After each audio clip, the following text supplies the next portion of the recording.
So good morning, everyone. Today, as promised, I am making eggs in purgatory. Now, I am using my Dutch oven cast iron skillet this morning for this.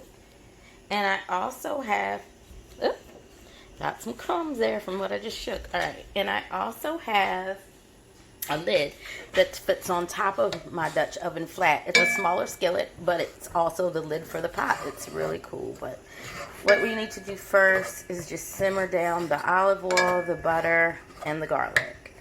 And it's called Eggs in Purgatory because it's like a spicy breakfast brunch dish. And also you'll see rosemary. You do put rosemary in to flavor it. And you want to like really get that in the oil that's going to be mixed in with the tomatoes. And then so we're going to use 1 tub container, it's a bigger one, of the cherry tomatoes. This recipe also calls for a Parmesan, but you could really substitute it with feta. Some people use other cheeses. If I do not have Parmesan this morning, I myself will be using a different cheese of some type. Some people put basil and stuff in. I'm going to be using baby spinach this morning because you do want it to have really pretty colors in it, like reds and greens. And so this morning is kind of a non-traditional take on eggs in purgatory, but nonetheless it'll still be eggs in purgatory. And instead of using 6 poached eggs, we're just going to do 4 since there's only 3 of us at home this morning. But I'll show you that step when I get to it, how you do that. You poach the eggs right in the tomato. All right, I'll be back. All right, so I've got the rosemary, the garlic, the olive oil. My assistant is eating one of my tomatoes and stuff in here. It smells really good too, by the way. So what I'm going to do now is these have already been rinsed off. My assistant popped back. She has a deathly fear of being popped by grease. All right. And then what we're also going to add, because I'm sure you can tell that's not going to do it, just that by itself. But first I want to get a good coat of the olive oil, the butter, and the garlic on the tomatoes. All right. And you can add more if you want, more like garlic, tomato, whatever you want to add if you feel like it. What I'm going to do though now is, because you do want this dish to be spicy, so I'm going to add just a little of the picante sauce that I have here. And let my assistant continue to stand there because we need some tomato puree, which I should have already had opened, my bad. But in the meantime, what we can do, go ahead and add a little sriracha, because again, this is supposed to be spicy, but I'm not going to add too much. A little bit of regular salt, because you want your tomatoes to have some flavor. Alright, and let me get my can open very quickly here. It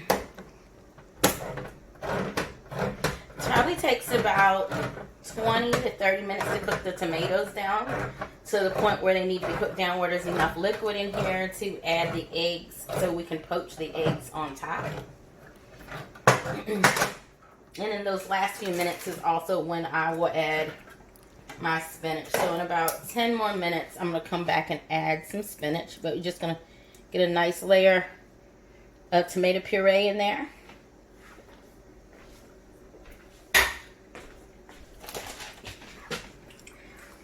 And I forgot that was hot. Yep, y'all, I'm not used to being up early. I just touched a hot cast iron skillet with my bare hand. Not the smartest thing I've ever done. Alright. So, we're going to get all this straight. I think for me, honestly, let me see. I already added some fresh garlic. And I need to save that because when I come back from my trip, I intend to mix spaghetti unless I don't need to cook. Because it's hard to say how much of the food I leave here will actually have been consumed. But I add some minced garlic too because I really like to have good flavor, or lots of flavor. Sorry about that. And just gonna mix that in.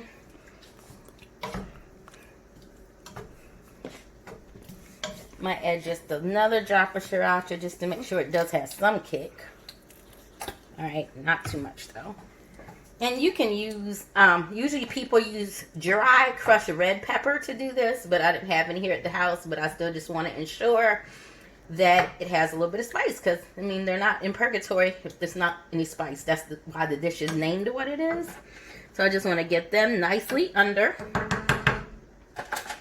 And then I'm going to get my lid so it can simmer under the heat. And you'll see that's how the Dutch oven lid goes on. Just line it up nice. I'm going to turn my heat back up a little bit, and I'll be coming back to check and stir on it. So here you'll see it bubbling literally like hell, right? Looks like little bubbles and people in hell.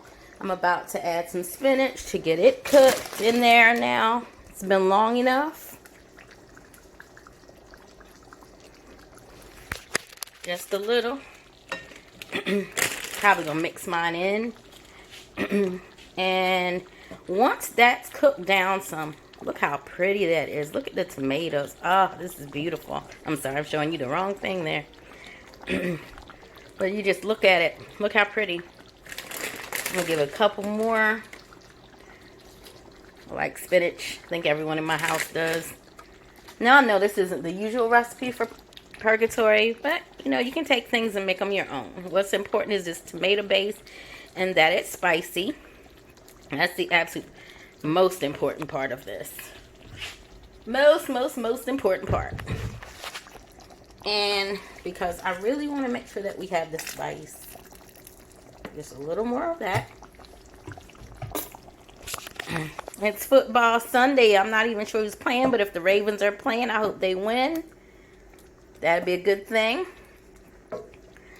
So, you got this, right? Done that part. So now I'm going to put my phone down because I need both hands to get these little divots made for us to put the eggs in. Alright, back shortly. Well, here you have it, the finished product. Now, this is my first time making this, so I feel like my poached eggs on top of this could have been a little better, but overall it turned out really nice. I found out what the problem was I had too much of a tomato base, so I had to take some of it out to solve the problem. And normally when you poach eggs, you want the yolk to be runny, but my family doesn't really care for that, so mine are going to be more like a hard poach. But here you see it. It's garnished with spinach, Parmesan cheese, and then the most important part of serving eggs in purgatory is toast. You can't serve it without the toast, and the toast is rubbed with garlic, butter, and drizzled with olive oil. All right, time to go enjoy.